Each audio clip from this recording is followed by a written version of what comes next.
So ito, ang check up ko na Sharp top load automatic washing machine. Ang problem niya, hindi siya umiikot sa spin dry. So yan, naka-spin siya ngayon.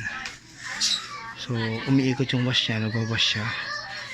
Pero sa spin dry, ayaw, umuugong lang. Lalaba ako eh. Ano yan? Tingnan ko nga kung ano. Yun yung luma? Oo, yung ano. O yung kuya sayang eh. Wala pa isang taon, 2 taon yata. Nay, pwedeng palalay. Ilalim. Ito po, yung gel box niya, hindi umiikot. Yan. Hindi po ba ito nabaha?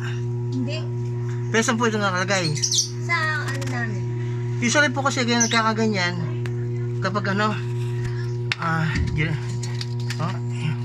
puro kalawang na po yung gearbox niya eh. Stack up siya oh. Ayan. Kalawang.